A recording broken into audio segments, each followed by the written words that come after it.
Kartais ir pas mus galbūt toks supratimas, kad Jėzaus kraujas kaip raudonas kilimėlis uždengia mūsų gyvenimo šiukšles, o jos niekur nedingsta. Ar mes priimame tą nuteisinimą ir tampame teisiais? Toks Dievo pasirinkimas. Kaip nori.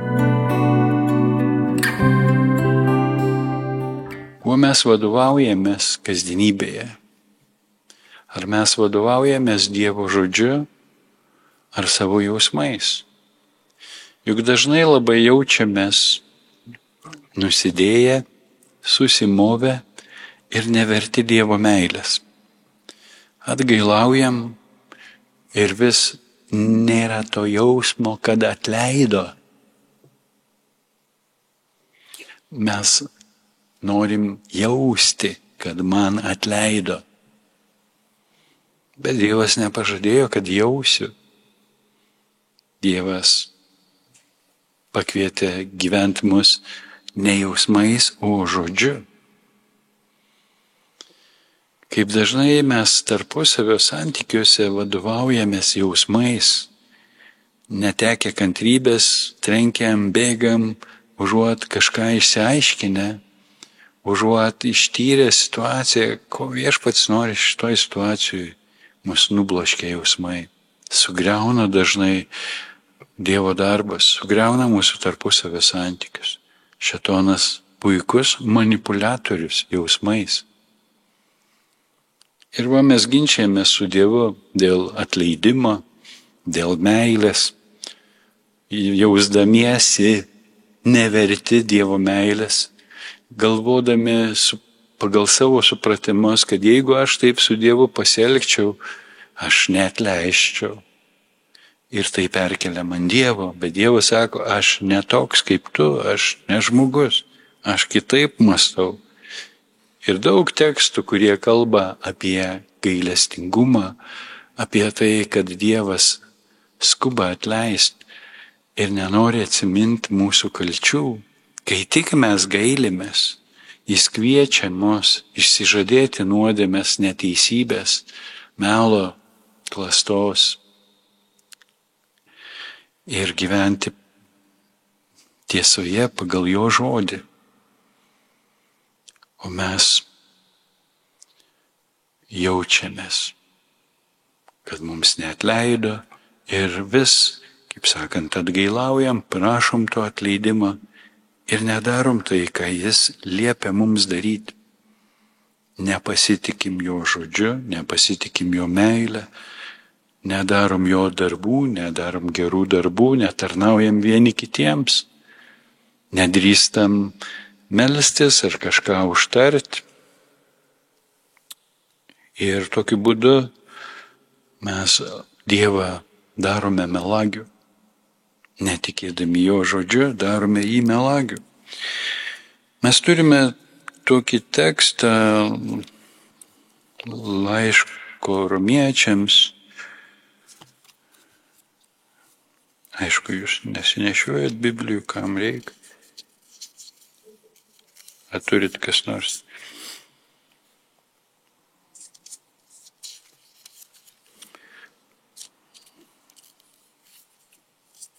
Va.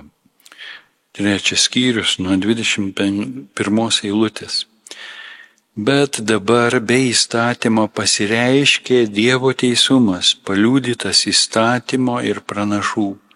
Tai Dievo teisumas tikėjimu į Jėzų Kristų, duodamas visiems tikintiesiems.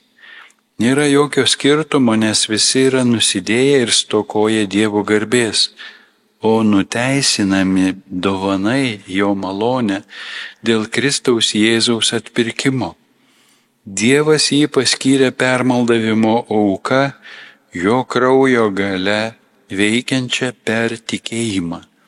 Jis norėjo parodyti savo teisumą tuo, kad nenubaudė už nuodėmes padarytas anksčiau dieviškojo kantrumo laikais ir norėjo parodyti teisumą dabartiniu metu, pasirodydamas esąs teisus ir nuteisinantis tą, kuris tiki Jėzų. Taigi teisumas nėra mūsų nuopelnas koks nors. Teisumas yra Dievo darbas, jis mus nuteisina.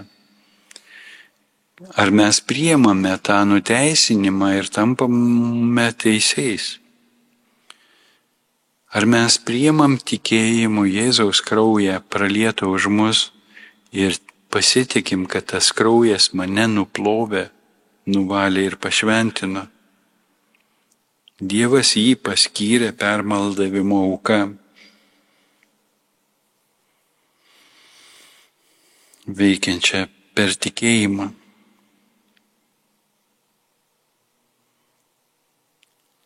Nuteisinami dovanai Dievo malonę dėl Kristaus Jėzaus atpirkimo. Dievas jį paskyrė permaldavimo auka, jo kraujo gale veikiančią per tikėjimą.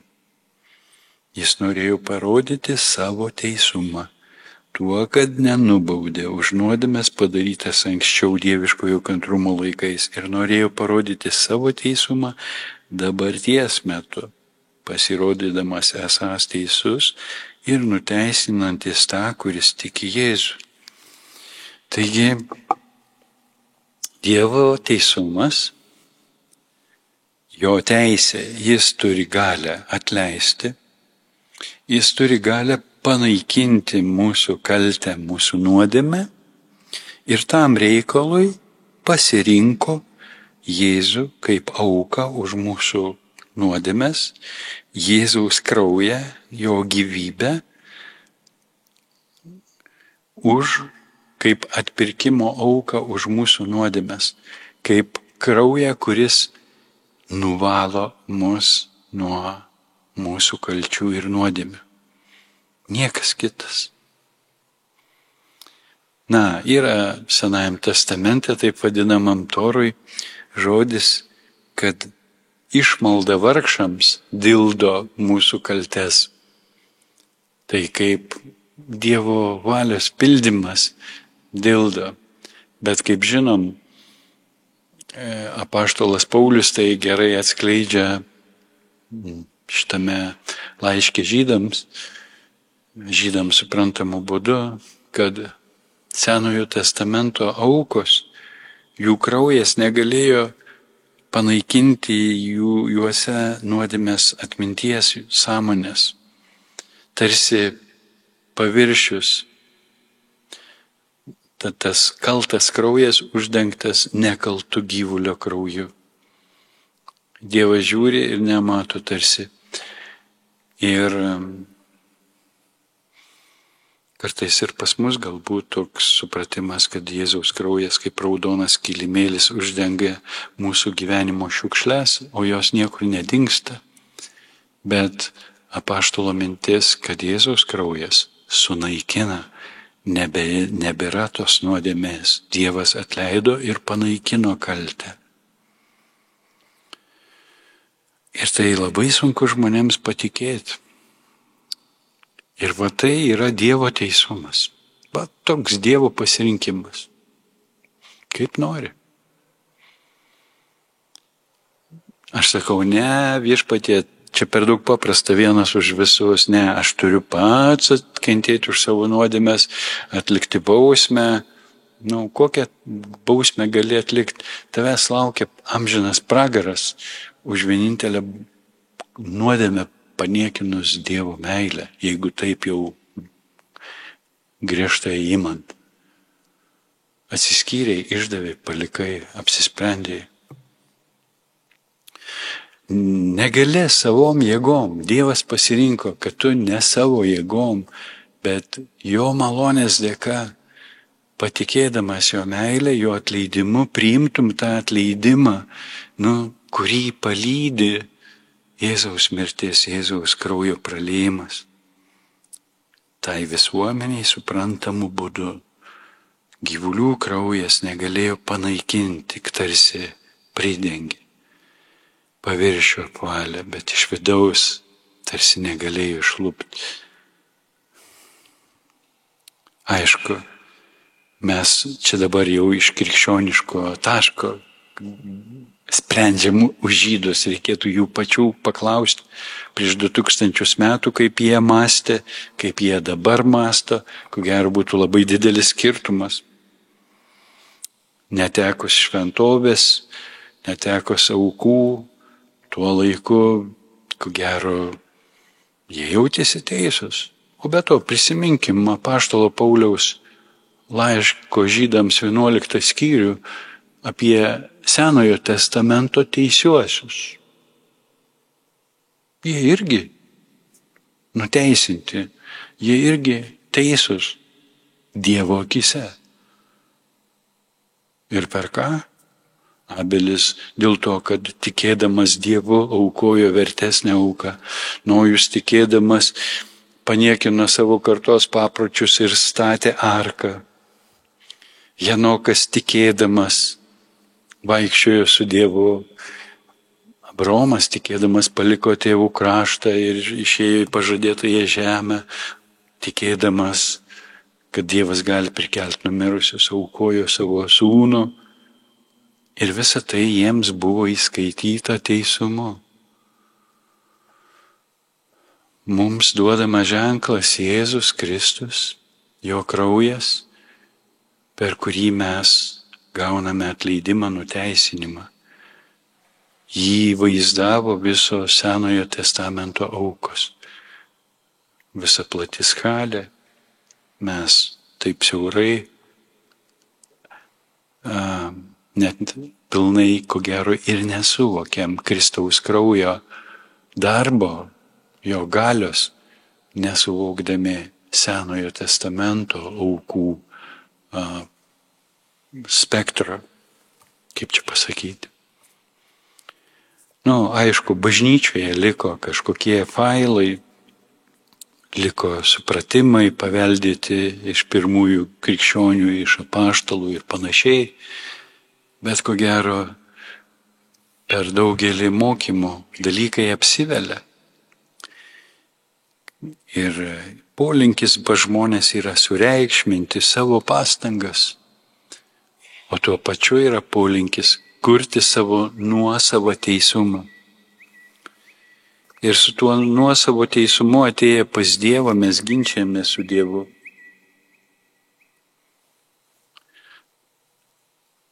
Kas teisus? O pagaliau, kai mes pasiduodame Dievui ir pripažįstame, kad Jis teisus, tada ir mes, pripažinę Dievo teisumą, tampame teisūs. Taigi, kas bus mūsų teisumo šarvai, kurie saugo mūsų gyvybę? Tikėjimas, Dievo meilė, Jėzuje Kristuje, apreikšta meilė mums Golgotoje, Jėzuje atiduodant kraują, atiduodant gyvybę už mus. Kraujas ir gyvybė tas pats. Jis atidavė savo gyvybę, buvo išlietas jo kraujas, kad mus nuvalytų ir mus pašventintų. Taigi Jėzaus kraujas ant manęs yra mano teisumo šarvai. Velnias bando įteikti, kad tau neatleista, kad Dievas tavęs nemyli, kad tu nevertas. Gal už kitus numirė Jėzus, bet tik ne už tave. Tu brūdas, tu šioks, tu toks. Ir tai, jeigu aš pasiduodu šitai klastai, šitam melui, netikėdamas Dievo žodžiu, aš mirtinai sužeistas. Aš merdžiu. Savo jėgomis aš negaliu išsivaduoti iš nuodėmės be Dievo gailestingumo, be Dievo meilės, be Dievo atleidimo.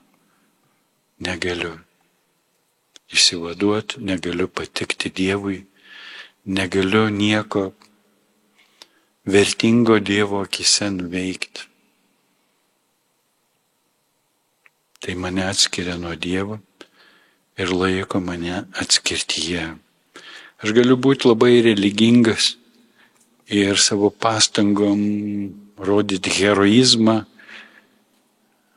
bet viduj nėra kontakto, nėra ir lemputė nedega, ir gyvybės nerasta.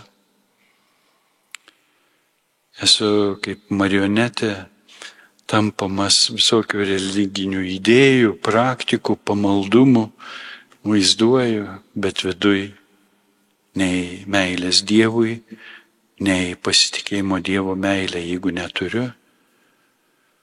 Aš viską darau, kad tik kaip nors išsigelbėčiau pats, bet nepriimu Dievo išgelbėjimo.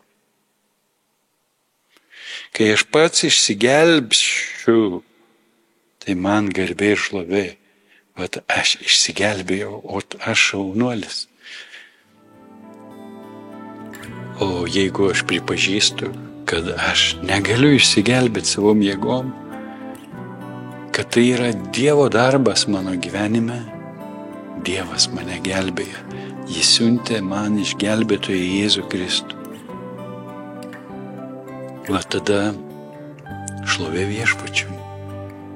Visi šlovins viešpatį, nes ne vienas savo jėgom neišsigelbėjo ir neišsigelbės. Išgelbėjimas yra Dievo darbas ir jam garbė ir šlovė už tai. Ir jo išgelbėjimas, jo meilės liudijimas, Jėzaus kraujas, Golgotoje, mano teisumo šarvai.